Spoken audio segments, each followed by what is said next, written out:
शरद पूर्णिमा के पावन पर्व पर वृंदावन की पावन धरा पर आप लोग बैठे हैं, यह परम सौभाग्य है।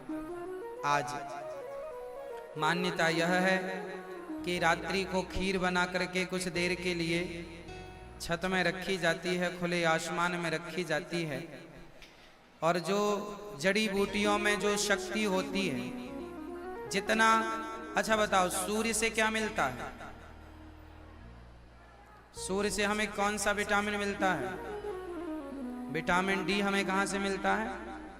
विटामिन डी क्या करता है? शरीर को, हड्डियों को मजबूत करता है, एनर्जी देने वाला है, ताकत देने वाला है। जिसका विटामिन डी कमजोर है, नाना प्रकार के रोग घेर लेते हैं। तो जैसे सूर्य का प्रकाश हमें विटामिन डी देता है, उसी प्रकार चांद की शीतलता हमें अमृत प्रदान करती है। कौन सा अमृत? अमृत का अर्थ ये नहीं है कि आप अमर हो जाएं, उसी का नाम अमृत है ना। अरे देखने की ताकत हमारी आंखों में बनी रहे, ये हमारी आंखों की अमरता है। कानों में सुनने की ताकत बनी रहे, ये कानों की अमरता है। शरीर स्वस्थ होकर चलता फिरता रहे, ये शरीर की अमरता है। भाई जितने दिन रहो धरती पर उतने दिन स्वस्थ रह के जियो। तो चांद हमें अमृत देता है। जितनी भी वनस्पति जड़ी बूटियां होती हैं, उनमें जितनी भी ताकत भरता है, वो चांद के प्रकाश से ही उनमें एनर्जी जाती है।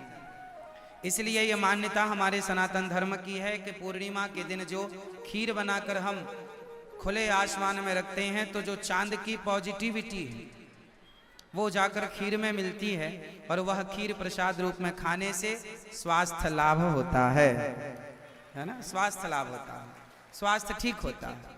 ये नहीं कहा, हम कह सकते कि वो खीर खा के लोग अमर हो जाएंगे ना।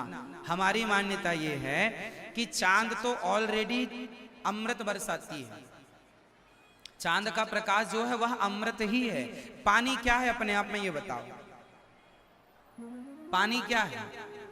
बोलो मेरी माँ, पानी अमृत है या नहीं? भाई मरते हुए को पानी पिला दो, जिंदा हो जाएगा, तो अमृत का काम कर रहा है कि नहीं पानी? बोलो हाँ या ना। भूखे को आप रोटी खवा दो, अमर हो जाएगा। अमर मीन्स जी जाएगा। भूख आदमी मर जाता है, तो रोटी दाल चावल यह भी अमृत है, और जल भी अमृत है, और सूर्य का प्रकाश भी अमृत है। सूर्य का प्रकाश ना निकले तो इस धरती का कोई किसान कोई फसल नहीं उगा सकता। हर फसल को सूर्य का प्रकाश चाहिए, तो सूर्य का प्रकाश भी अमृत है। और केवल सूर्य का प्रकाश से कोई फसल तैयार नहीं होती जब तक उसे चांद का प्रकाश भी ना मिले।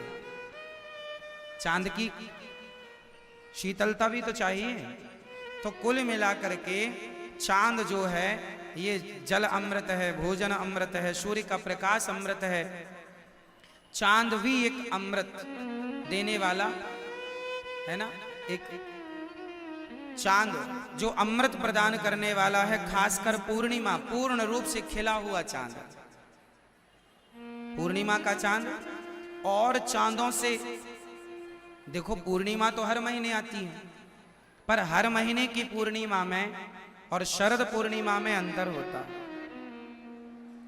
इस चांद की विशेष महिमा है। क्यों महिमा है?